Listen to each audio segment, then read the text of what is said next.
오늘 우리의 삶은 가나안 땅에 들어온 이스라엘 자손들과 유사하다고 말할 수 있을 것 같습니다. 이스라엘 자손들은 여호수아의 지도를 받아 약속의 땅인 가나안 땅에 들어오게 됩니다. 그리고 그 땅에서 의미 있는 큰 전쟁을 다 치르고 가나안 땅을 정복하게 됩니다. 그러나 아직 여전히 해야 할 일들이 있습니다. 아직 정복해야 할 지역들이 많이 남아있는 것이죠. 전체적인 그림을 크게 보면은 이미 이스라엘 자손들이 가나안 땅을 정복한 것이지만 자세히 들여다보면은 아직 정복해야 할 지역들이 많이 남아있는 것이죠. 이제 하나님께서는 여호수아에게 말씀하십니다. 땅을 이스라엘에게 분배하라고 말이죠. 이제는 연합군으로서 가나안 전쟁을 치르는 것이 아니라 각 지파별로 각자 분배된 땅에서 그 지역 족속들을 스스로 정복하고 진멸해야 하는 것입니다. 14절, 오늘 보면 14절, 여호수아 14장 2절과 3절을 보시면 하나님께서 모세에게 명령하신 대로 그들의 기업을 제비 뽑아 9지파와 반지파에게 주었으니 이는 2지파와 반지파의 기업은 모세가 요단 저쪽에서 주었음이요 레위 자손에게는 그들 가운데에서 기업을 주지 아니하였으니 말씀합니다. 요단 동쪽에 르우벤, 갓 그리고 므낫세 반지파는 이미 땅을 받았고 이제 요단 서쪽에 나머지 9지파와 므낫세 반지파가 제비를 뽑아 땅을 분배했다는 것이죠. 그러나 앞서 말씀드린 것처럼 이제 분배된 땅이 그냥 걸어 들어가면 되는 것이 아닙니다. 각자 분배된 그 지역에서 가나안 족속들을 진멸해야 하는 것입니다. 여전히 전쟁을 치러야 하는 것이죠. 이런 의미에서 가나안 땅에 들어온 이스라엘 자손들의 삶이 오늘 우리의 삶과 유사하다는 것을 말씀드리고 있는 것입니다. 마치 여호수아와 함께 하신 하나님으로 말미암아 가나안 땅이 정복된 것처럼 예수님께서 이 땅에 오셔서 이미 세상을 정복하셨습니다. 하나님 나라가 이 땅에 이미 임한 것이죠. 그러나 오늘 우리 역시 그냥 걸어 들어가면 되는 것이 아니라는 말입니다.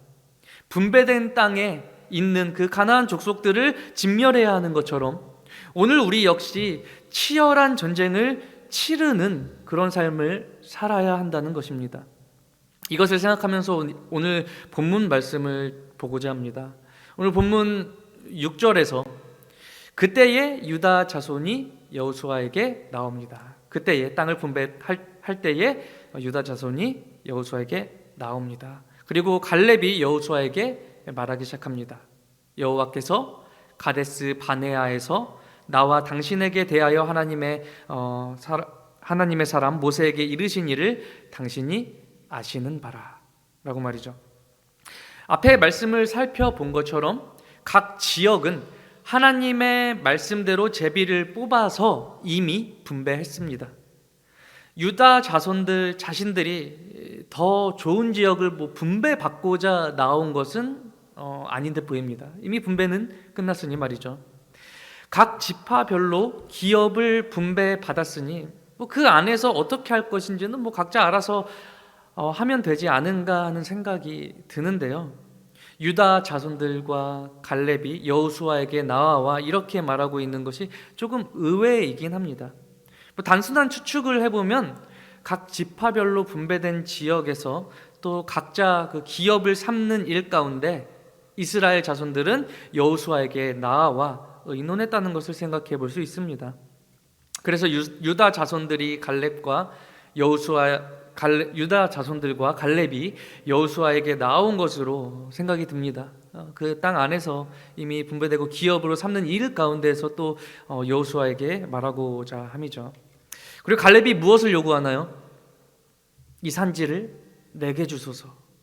그날에 주께서 말씀하신 그 산지를 내게 주소서. 오늘 말씀에 부를 찬양이기도 한데요. 이 산지를 내게 주소서.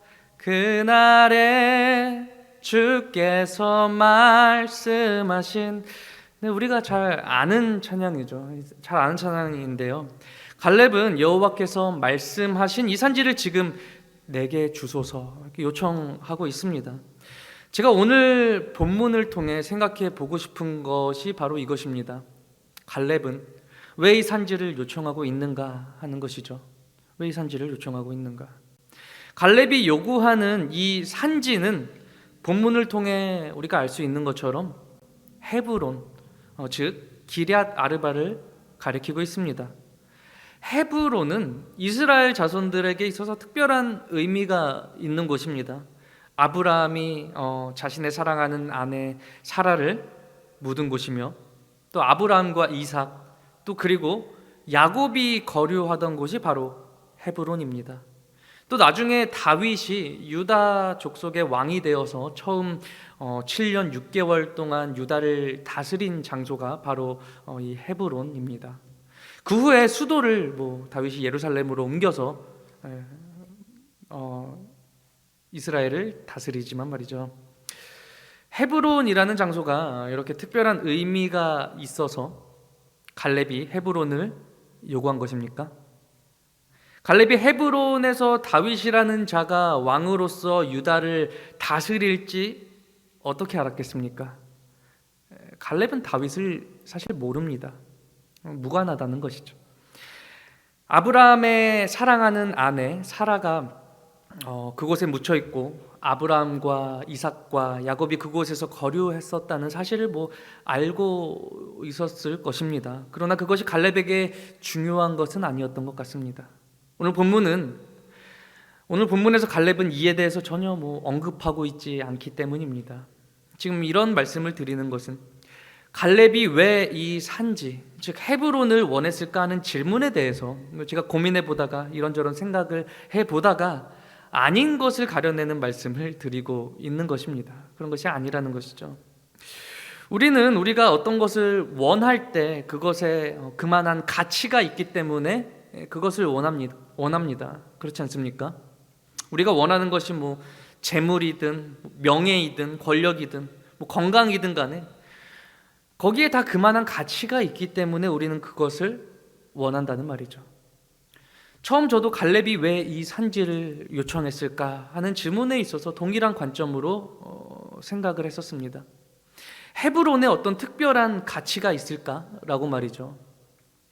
사실 헤브론에 금이 잔뜩 묻혀 있다든지 농사를 짓기에 굉장히 비옥한 땅이라든지 명예나 권력의 상징이 된다든지 해서 그 좋은 곳을 갈렙이 요구한다고 해서 누가 뭐라고 할 수 있겠습니까? 유다 자손들, 아니 유다 지파들 뿐만 아니라 온 이스라엘 중에 가장 좋은 것을 먼저 얻을 수 있는 자가 여호수아를 제외하고는 갈렙 아니겠습니까? 갈렙은 그만한 공로가 있으며 그만한 자격이 있다는 것을 온 이스라엘이 다 알고 있을 것입니다. 그러나 오늘 본문에서 갈렙은 헤브론이라는 것의 그 가치에, 그 헤브론이라는 그곳의 그 가치에 관심이 있는 것으로 보이지 않습니다. 많은 사람은 자신에게 있을 유익, 자신이 얻는 것으로 인해 자신이 누리게 될 그 유익에 대해서 생각을 합니다. 우리 대부분도 그럴 것입니다. 우리가 하는 모든 일 대부분이 우리 자신에게 유익이 되기 때문에 우리는 그 일을 한다는 것입니다. 본능적으로 우리는 그렇게 하게 됩니다. 우리가 하는 대부분의 일이 자신의 유익을 구하는 일이라는 것이죠. 저도 처음에 이러한 생각으로 갈렙이 헤브론을 요구하는 이유를 찾으려는 시도를 했던 것입니다. 그러나 갈렙은 헤브론의 가치가 아니라 여호와께서 함께 하심에 대한 가치를 아는 자였습니다. 그의 관심은 이 산지가 아니라 하나님의 함께 하심이었다는 것입니다. 오늘 본문 우리 12절을 함께 읽어볼까요? 12절 시작. 그날에 여호와께서 말씀하신 이 산지를 지금 내게 주소서. 당신도 그날에 들으셨거니와 그곳에는 아낙 사람이 있고 그 성읍들은 크고 견고할지라도 여호와께서 나와 함께 하시면 내가 여호와께서 말씀하신 대로 그들을 쫓아내리이다 하니. 갈렙이 요구하는 이 산지는 자신에게 어떤 특별한 굉장히 큰 유익을 주는 그런 곳이 사실 아닙니다. 먼저 그곳은 뭐 편하게 살기 좋은 그런 땅이 아니라 산지입니다. 누가 산지에서 살고 싶을까요? 나는 자연인이다 해서는 뭐 스스로 산에 들어가서 사는 사람을 우리가 보게 되지만 그건 특별한 경우인 것입니다. 보통은 그렇지 않죠. 산에 들어가서 살고 싶어 하지는 않습니다. 또 그곳에는 안악 사람이 있고 그들이 살고 있는 성읍들은 크고 견고하다고 합니다. 안악 사람이 누구입니까? 거인들입니다. 이스라엘 자손들이 광야에 머무르고 있을 때 가데스 바네아에서 가나안 땅으로 정탐꾼들을 보냅니다. 각 지파별로 한 명씩 12명의 정탐꾼들을 보내죠. 오늘 본문에서 갈렙이 그때의 일을 이야기합니다. 그의 나이 40세에 모세가 가나안 땅을 정탐하기 위하여 자신들을 보냈던 일을 이야기합니다. 여호수아도 이를 굉장히 잘 기억하고 있었겠죠. 자신도 그때 함께 간 정탐꾼들 중 하나였기 때문입니다. 우리는 민수기의 이 내용을 이미 잘 알고 있을 것입니다. 그래도 설명하겠습니다. 요즘 젊은이들은 저 같은 사람을 설명충이라고 하던데요. 설명하는 것을 뭐 좋아하는 사람, 불필요하게 주구장창 설명을 늘어놓는 사람에 대해서 설명충이라고 합니다. 제가 설명을 좋아하는 뭐 그런 설명충이라서 그런 것이 아니라 조금 그런 부분도 없지 않아 있는 것 같지만 그런 내용 모르시는 분이 오늘 계실 수도 있지 않겠습니까? 설명하겠습니다. 이스라엘 자손들은 가나안 땅에 들어가기 전에 모세가 정탐꾼들을 보냅니다. 정탐꾼들이 40일 동안 정탐을 마치고 돌아와서 보고하는 내용이 민수기 13장에 기록되어 있는데요. 27절과 28절을 한번 보여주세요. 모세에게 말하여 이르되 당신이 우리를 보낸 땅에 간즉 과연 그 땅에 젖과 꿀이 흐르는데 이것은 그 땅의 과일이니이다. 그러나 그 땅 거주민은 강하고 성읍은 견고하고 심이 클 뿐 아니라 거기서 안악 자손을 보았으며. 정탐을 간 12명의 정탐꾼들은 같은 것을 보고 의견이 두 가지로 나뉘게 됩니다. 10명의 정탐꾼들은 그 땅을 악평했다고 말씀합니다. 악평했다는 것은 그 땅이 좋지 않은 땅이라고 말했던 것이 아니라 그들의 현실을 말하고 있는 것이죠.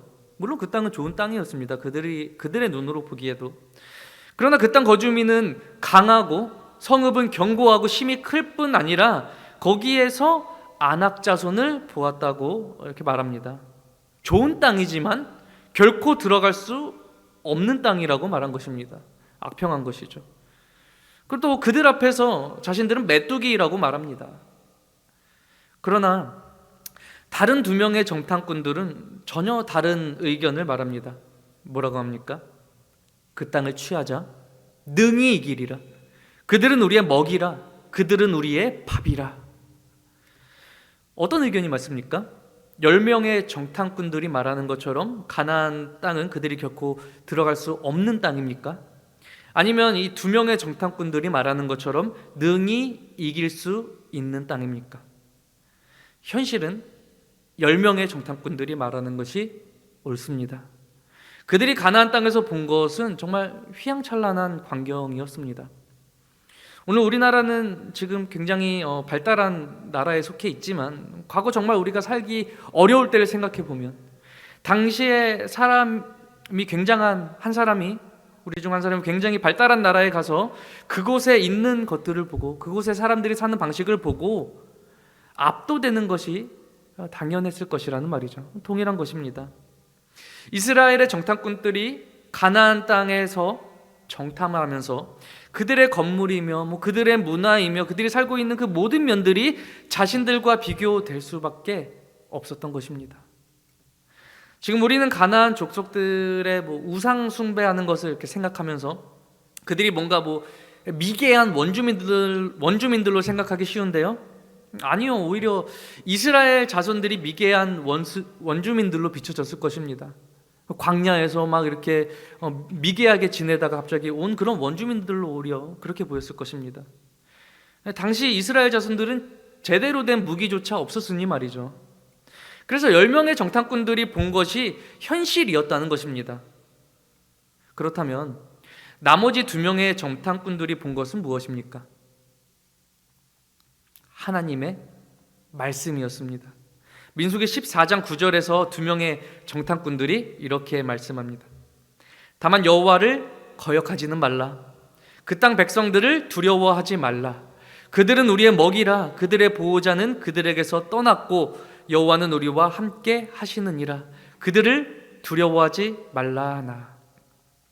2명의 정탐꾼들이 보지 못하는 자들은 아닙니다. 그들의 눈이 먼 자들이 아니란 말이죠. 그들이 눈이 있기에 정탐꾼들로 보내진 것입니다. 그들의 눈에 보이는 것이 다른 사람들의 눈에 보이는 것과 크게 다른 것도 아닙니다. 같은 것을 보고 있습니다. 10명의 정탐꾼들은 눈에 보이는 것을 믿었고 2명의 정탐꾼들은 하나님의 말씀을 믿었던 것입니다. 네, 이런 차이가 있었던 것입니다. 그리고 2명의 정탐꾼들이 바로 오늘 본문에 등장하는 여호수아와 갈렙이었죠. 하지만 안타깝게도 이스라엘 자손들은 여호수아와 갈렙의 의견에 손을 들었던 것이 아니라 10명의 정탐꾼들, 다수의 의견에 손을 들었습니다. 우리 사람이 하는 일이 보통 그렇죠. 다수의 의견에 끌려갑니다. 이에 이스라엘 자손들은 여호수아와 갈렙을 돌로 치려 했습니다. 자신들을 죽음으로 몰고 갈 자들이라고 생각한 것이죠. 이때 하나님께서 개입하셔서 그 상황은 거기서 멈춰졌지만 이 일로 인해서 이스라엘 자손들은 무려 40년 동안 광야에서 방황해야 했습니다. 저는 갈렙의 입장에서 생각해 보면 참 갈렙이 억울하겠다는 생각이 듭니다. 약속의 땅을 눈앞에 두고 이제 가서 그 땅을 취하면 되는데, 가서 능히 이길 줄 아는데, 믿는데 다시 그 땅을 보지 못하는 채로 40년을 광야에서 방황해야 했으니 말이죠. 오늘 본문 9절과 10절에서 갈렙이 이렇게 말하죠. 그날에 모세가 맹세하여 이르되 내가 내 하나님 여호와께 충성하였은즉 내 발로 밟는 땅은 영원히 너와 내 자손의 기업이 되리라 하였나이다. 이제 보소서, 여호와께서 이 말씀을 모세에게 이르신 때로부터 이스라엘이 광야에서 방황한 이 45년 동안을 여호와께서 말씀하신 대로 나를 생존하게 하셨나이다. 오늘 내가 85세로 돼. 갈렙은 45년 동안 매일매일 억울하다고 불평하며 산 것이 아니라 하나님께서 말씀하신 대로 하나님께서 자신을 생존하게 하시는 것을 보며 살았습니다. 갈렙은 자신이 이 날을 위해 하루하루를 살아왔다는 것을 말하고 있는 것입니다. 무엇을 보기 위한 것이라는 말일까요? 무엇을 보고자 하는 것입니까? 갈렙은 하나님께서 말씀하신 대로 이루어지는 것을 보기 위해서 하루하루를 살아왔다는 것입니다. 갈렙은 11절에서 모세가 나를 보내던 날과 같이 오늘도 내가 여전히 강건하니 라고 말하는데요, 그때나 지금이나 자신의 믿음은 여전하다는 것입니다. 자신의 믿음이 여전하다는 것입니다.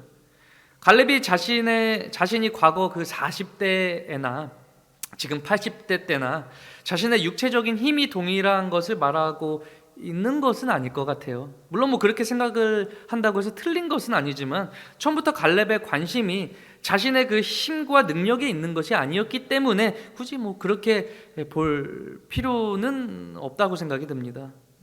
갈렙의 관심이 무엇이었습니까? 우리 12절을 다시 한번 읽어볼까요? 12절 시작. 그날에 여호와께서 말씀하신 이 산지를 지금 내게 주소서.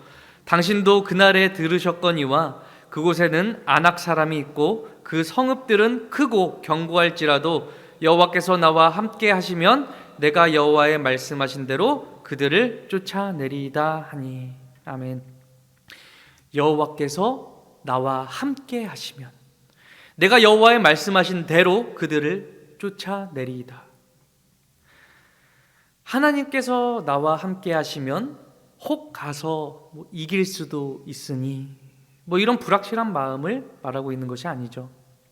갈렙은 하나님께서 자신과 함께 하시는 것을 믿고 그 믿는 것을 정말 보기 원하는 것입니다. 믿는 그 말씀을 듣기만 하는 것이 아니라 눈으로 보기 원한다는 것입니다. 상황은 굉장히 다르지만 욥기 42장 5절 말씀이 생각이 났습니다. 내가 주께 대하여 귀로 듣기만 하였사오나 이제는 눈으로 주를 배움나이다. 아멘. 갈렙은 더욱 하나님을 가까이 하길 원하는 마음에서 하나님을 더욱 경험하기 원해서 그것을 위하여 그 산지를 요청한 것입니다.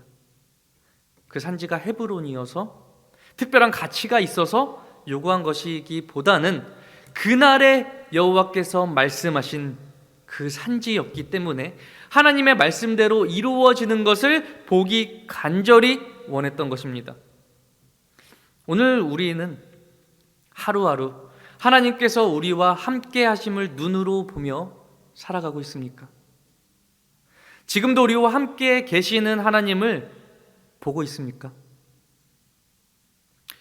글쎄요, 머리로는 우리와 함께 계신다고 생각을 하지만 눈으로 보는 것은 조금, 이렇게 말하는 것이 사실 솔직한 답변일 것 같습니다.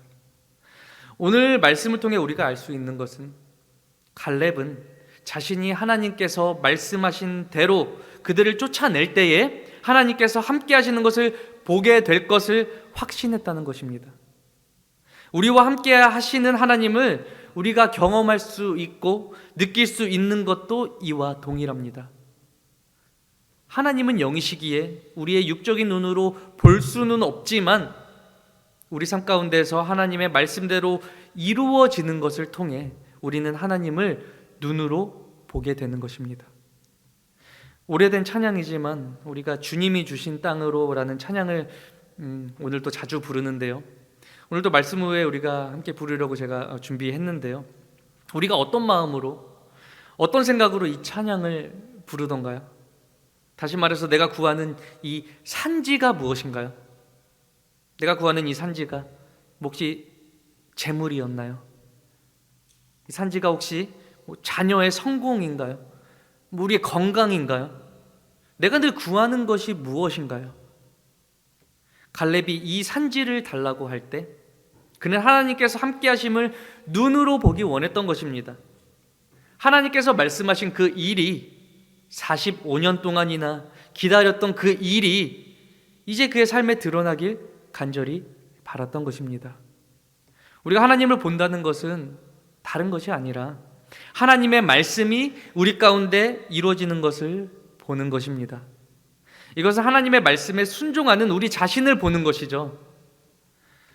가나안 땅에 들어온 이스라엘 자손들의 상황과 오늘 우리의 상황이 유사하다고 말씀을 드렸었는데요, 가나안 땅을 그들이 정복했지만 아직 정복해야 할 많은 지역들이 있는 것처럼 예수 그리스도께서 이 세상을 이기셨지만, 정복하셨지만 여전히 우리의 싸움은 남아 있다는 것입니다.